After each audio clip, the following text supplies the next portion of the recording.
So in the next series of videos, we are going to have a look at the software that Amazon is going to give you to create your kids book.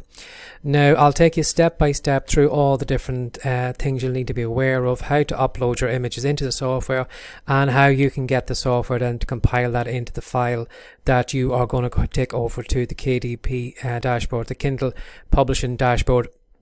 And then once you get it up there, then your book will be on sale in all the Amazon Kindle stores all over the world. But I have just created images that I'm going to use to show you how to, Now in this case here, I am not going to go through the whole process of uploading the 20 or 30 pages that could be in the book. I've only actually made 3 pages, but it's the same process that you'll be using. And before I actually show you the images I'm going to be using, I just want to show you, where they have come from. And again, as you can probably see here, this is a folder that I have here. And as you've probably seen in the previous videos, I have a lot of these kind of character sheets. And you can probably see here, if you just do a quick look around here, I have put up all these images here into the individual characters, and then I have them all in transparent backgrounds. So in this case here, we are going to be working with these little characters here from this kind of another kind of fishy story. I think at the time you probably think, well, is this the only images you can do with only kind of sea backgrounds? And I'm here to tell you that it's not, but I had the backgrounds already downloaded, so rather than going out and hunting down for more backgrounds and creating a book that I'm not going to be using, I just thought I would use some of the backgrounds that I already had. So in this case here, you might have seen this one in the jellyfish book already. But in this case, I am using brand new characters. I'm going to use all these little characters here that you can probably see in these here. But just to make you aware of, you can use any particular background you want for your picture books. Again, keep a note of what I mentioned in the previous videos. Try and find character sheets, but try and find, if you can, characters kind of in loads of poses. So in this case here, we have this little girl running. We have this one kind of jumping, this fella here with his legs up in the air. But try in different poses. So maybe you could find this girl walking. If you could find this girl maybe sitting down. So she's all in different poses. So you can use the same character over and over again. But, you wouldn't be using the same girl, running on every page. She could be sitting down in one, she could be maybe drinking something in the next one, or she could be playing with it or something like that. But as I said, I have mentioned all that in the previous videos. When you are looking for the character sheets, try and find the same character in loads of different poses, because it'll really help you out, and it'll just mean that you're not using the same character in the same pose on page after page after page. But as you can see here, like I had taken this blank background here, just a simple kind of a slide, a bouncy castle, and what I did was I took all the characters and I put them on this. So I'm just going to blow up. So as you can see here, this is that plain background here, and I have used my little characters on it. So they're all having fun on this kind of playground background. So just to show you how easy it is, to take a blank background, and just again, not to make you think that, well, you need to always have a kind of sea a C kind of based picture book. You can do them anywhere you want to. And again too, I use the same little characters here. If I just scroll down here, I use this little girl running here. If I just blow up this picture here, I'm just going to scroll back through the images to just show you again. So you can use the same characters in different scenes. But as I said in the previous video, try and have all the characters, or all the characters in the same kind of style. All the characters kind of look well together, that they don't have a mismatch of styles, or when you are putting it together. So if I just scroll through here, it's just taking a second to go through.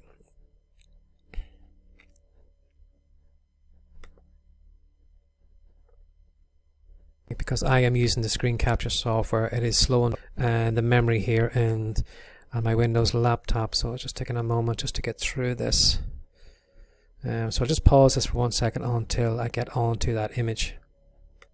Okay, as you can see there, I had this kind of cityscape background, and the reason I downloaded this was because I thought it was the kind of style that went well with the kind of illustrations and how these were drawn. I thought they would fit really, really well together. So this one here was simply a blank bench here, and you've probably seen me do in the previous video. I just simply put this little doggy up in here, reduced him down in size, put him on the bench, and then I had this At the time, this boy and girl were actually the same height, but I had scaled him down, so he actually looks like her little brother or a small friend playing along. And I'd taken one of the little dog characters that I had in the character sheet, and I reduced him in size, put him way up in the background, and I had this little girl playing. So it looks like she's playing with the dog. So, you know, you can create as many scenes as you want to, but you know, you're not limited. But again, try and find your character in as many poses as you can. So, you know, I don't have this character running constantly on page 1 and page 2 and page 3. You know, I have her sitting down, I have her doing something or whatever. But the more kind of poses you have, the characters you can find the characters in, the better, because the more unique all the pages will look. So that is, you know, you're not limited, as I said, to using C kind of backgrounds. You can use them on city backgrounds or whatever you want to do, but that is just an idea of another kind of you know, how I turned a simple plain background into this little kind of active picture you see here. So what I'll do now is I am going to close this down now, and we are going to go with the software, and we are going to put together our first picture book. Now, if you've already downloaded the Kindle Kids Book Creator, what I want you to do now is I need you to install it. So if you could just follow the directions on the software and install it onto your Mac or your PC. So I'm just going to pause this 1 second just so I can drag this down and make this window a little bit larger. Okay, now that I have the window enlarged, you can see all the buttons here at the bottom. So in this case here, if you already maybe were halfway creating a book and you hadn't finished it off and you wanted to come back to it again, this is what you would do. You'd simply open an existing book with this button. But in this case here, we are going to create a new kids book.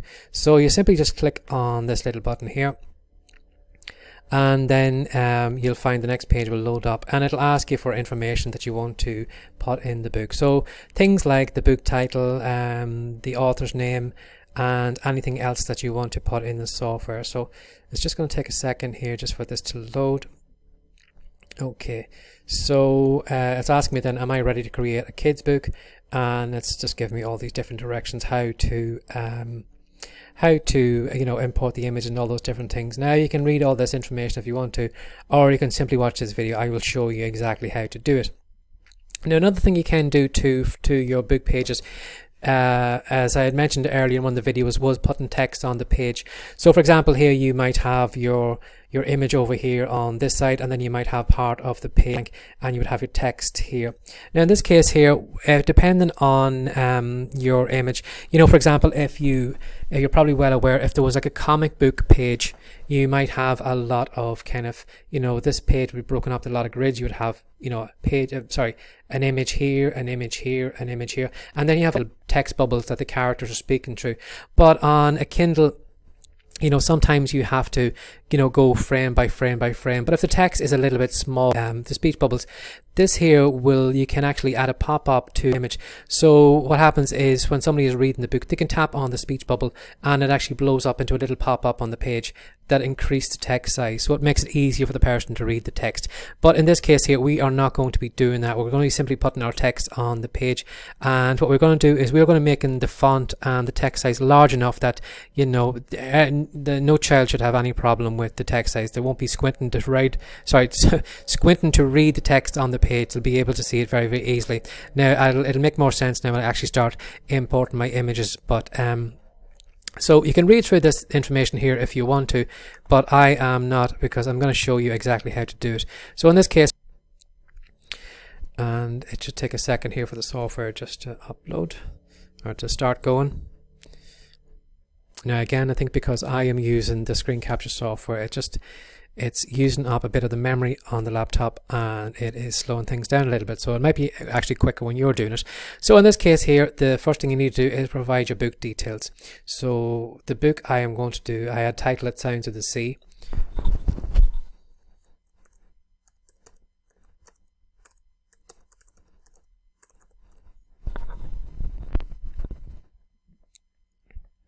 And as you can see here, as soon as I put the title on, it is going to create a folder. If you do want to come back to the book, or you can't remember where you have, you know, saved the book to, it's usually in your documents folder, and it's the title of your book is usually the title of the folder. So in this case, ask me then for my author's name.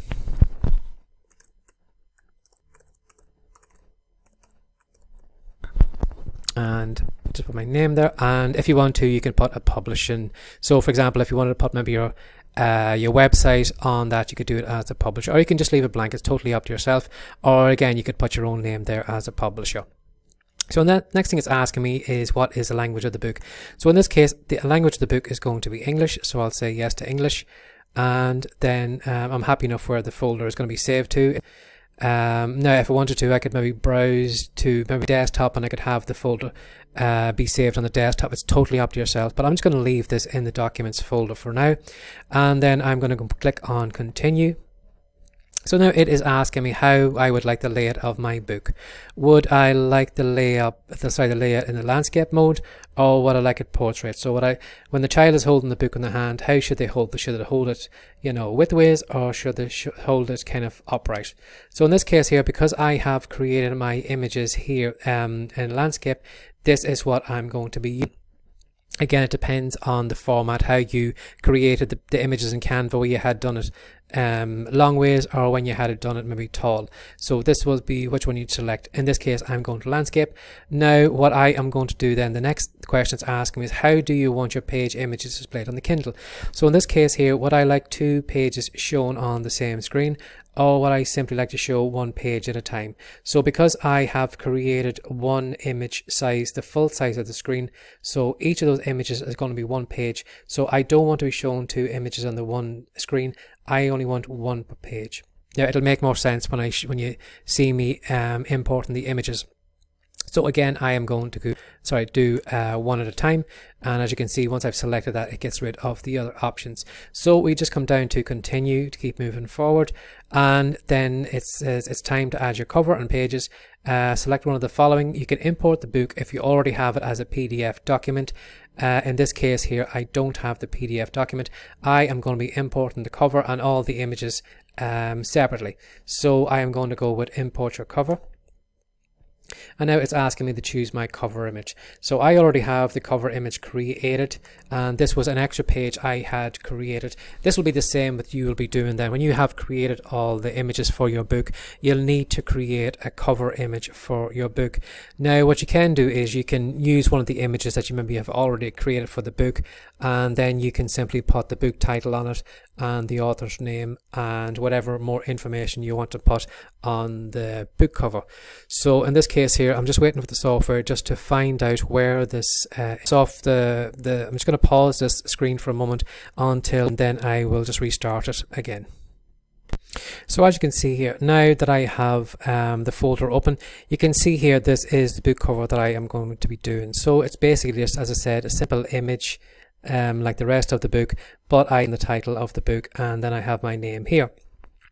And then as well too, when I did create this book cover image, I moved all the characters over to the right hand side just to give me all this space here for the text on the left. So this is going to be my book cover, and again I have renamed it. When I was downloading it from Canva, I had named it as book cover, so straight away when I look in the folder, I would exactly know which one it was.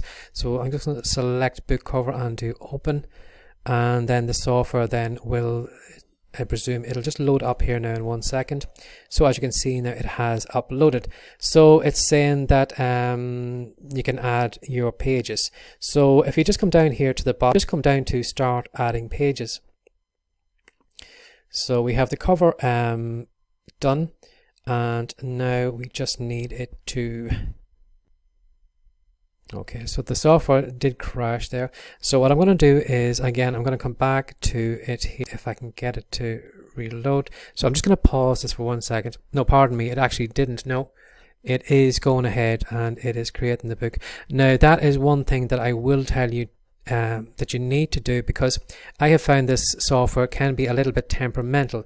So what I always recommend is as if you're working with Microsoft Word or whatever, I always recommend is saving your file as you're going along, so you don't add maybe 10 pages to the book and then the software crashes, because when you restart the software again, it's going to have forgotten those 10 pages and you're going to have to redo them again. So I always recommend when you add a page to the software, save button, so if the software does crash, it's very easy just to continue on from where you left off it, that you don't have to keep doing the same pages over and over and over again. So Now, the last time I used the software, it was kind of very buggy and it did crash a lot of times. So hopefully they have updated it since then. But just because it is very frustrating to add the same kind of images over and over again, I always recommend that you save it. So if you want to come up here to File, if you do add a page, hit File. So come up to File and click Save, and then it'll save it. So if the software does crash, when it brings you back to the main menu, you'll see Open an Existing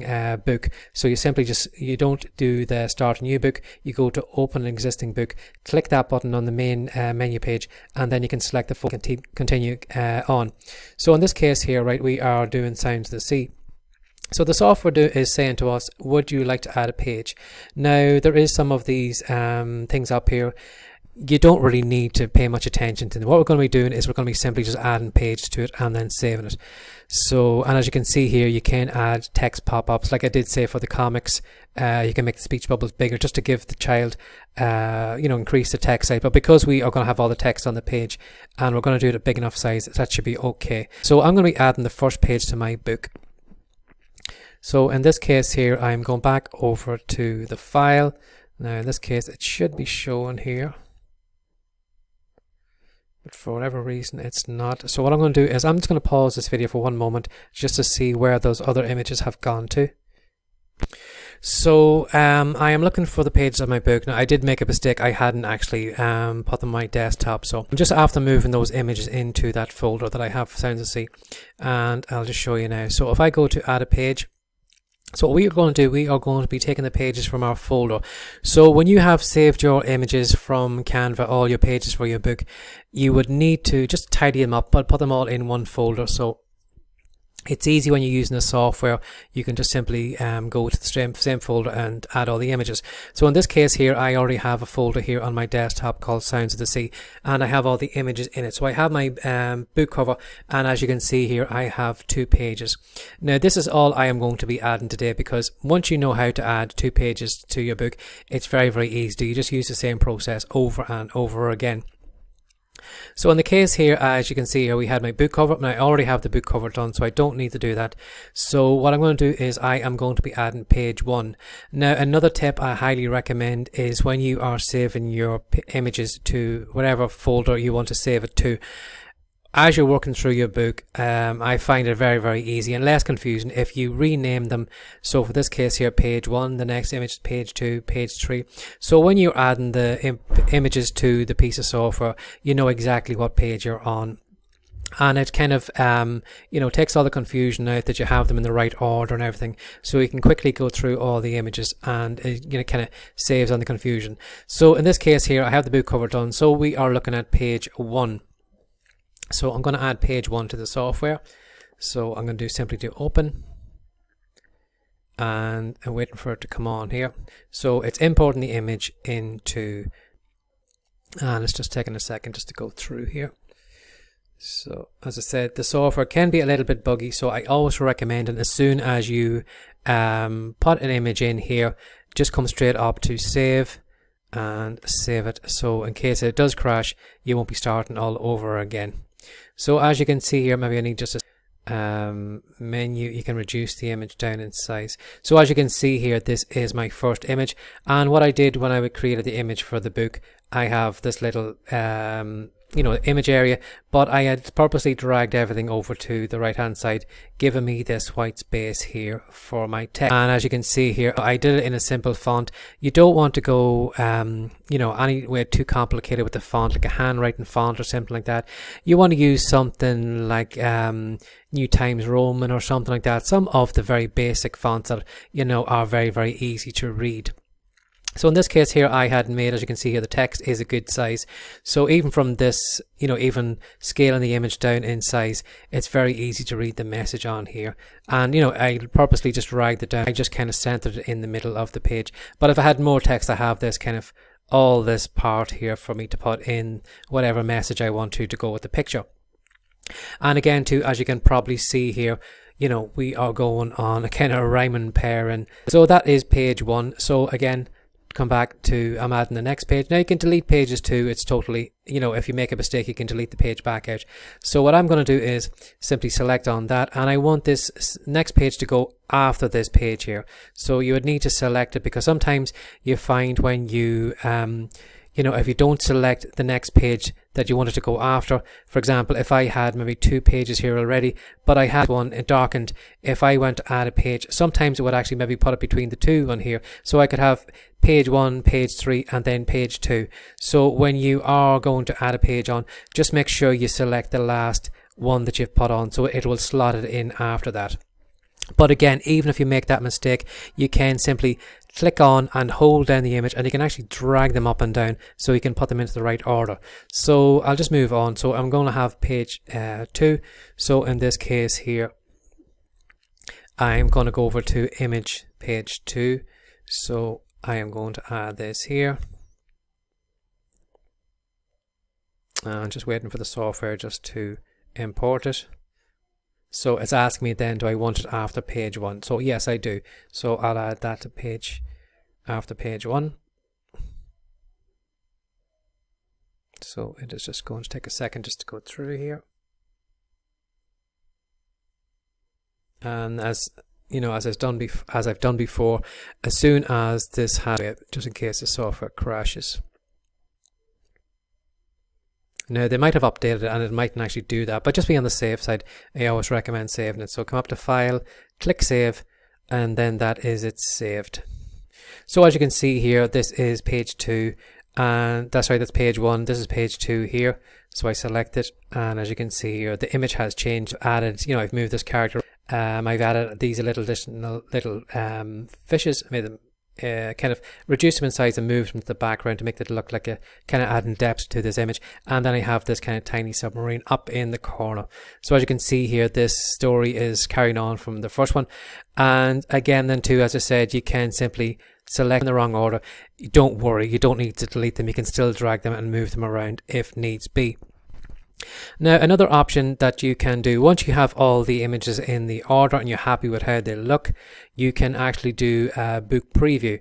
So in this case here, before I would do that, just in case anything does go wrong, go up here to File, click on Save, save it. But if you come over here to the book preview, so what this is going to do, it is going to do a kind of a quick kind of compile, but it'll give you an idea of how the book will look on a Kindle. So in this case here, I'm going to do book preview. And the software will just take a second here just to put these images together, just to give me an idea of how it'll actually look on a typical Kindle device. So it's just taking a second here.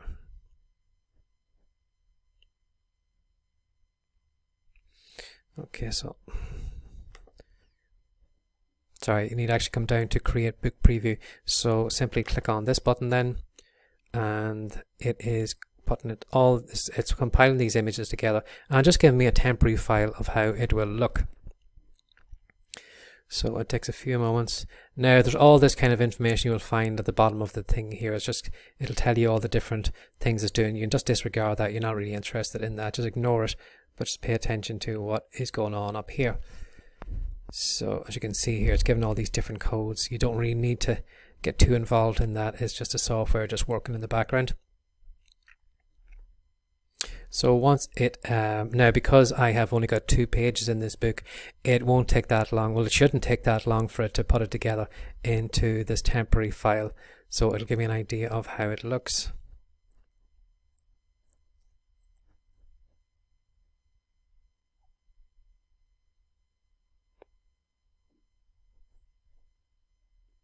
You may find then, depending on how many images you've added to your book, it could take a little bit longer.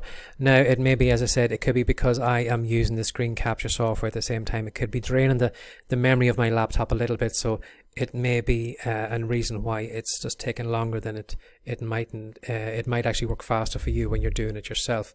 So what I'm going to do is stop and puts it all together for me.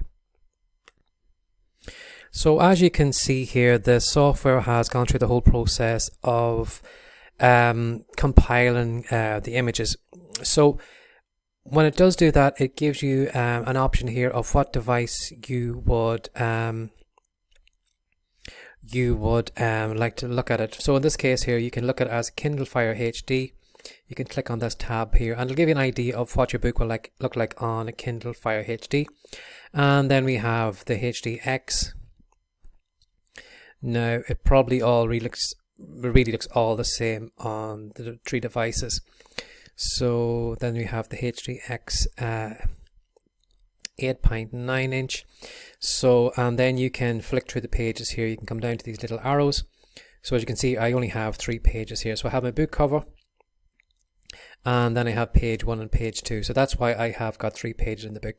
Now the book cover does look a little bit small when you look at it in this image, but just ignore that. When you actually do look at it on a Kindle, it will expand to the full size of the screen. So that is the book cover. This is page 1, even though it actually says page 2, but it's including the book cover in it. So that is page 1, and then I have page 2. So there, as you can see here, this is how it looks. So now, because it looks good enough, you know, I'm happy enough with how it looks on the devices. I'm going to compile it, and I'm going to create. Now what the software is going to do, it is going to create a .mobi file, and that is a software that works on the Kindle. Kindles use a .mobi file for the books on them. So in this case here, I am happy enough with how it looks. Again, I've only got those 2 pages, so you know, there's not really much to look out for. But again, I recommend going through the process of looking for the book preview, because you might catch something that you haven't noticed here. For example, maybe you might have put maybe a page in the wrong order, or maybe you might have uploaded the same page twice. So, you know, if you do flick through the book before you go over to the Amazon store and take a file over there, it's well worth just kind of doing a quick recheck on your book to see that you've done everything okay, just in case you don't have the page in the wrong order, or you have maybe uploaded the same image twice. You know, you don't want to be repeating a page in your book. So now that we have gone through that, we simply come up to File, we go to Save for Publishing, and you simply select that option. And then the software, then what it's going to do, it is going to create a .mobi file. So again, so in this case here, it is the folder that it had created on the very first page when you had filled in the information, and it's in the documents folder. So I'm happy enough with how the book looks, so I'm going to simply say yes to save, and the software then will go ahead. It will go ahead and it will go about creating building my book. And what it's going to do, it is going to do like it did before on the book preview. It is going to add all these images, and then it's going to compile it into the .mobi file, and then I'll find it in that folder, that Sound of the Seas folder that it has created in the documents. So as you can see here, it isn't very, very easy to use this software. You know, I assume when you open at the very beginning, you're going to think, well, it's very, very complicated, but as you can see here, it's very, very easy. You simply just, you know, open up the software, you go through the little bit of text you need to fill in at the start, the title, you know, author's name and the publisher, and then you simply just upload your book cover image. And then once you get into the main piece of the software, it's very easy to just use. You are just going to add one page after another, and then do a quick preview to see that everything looks okay.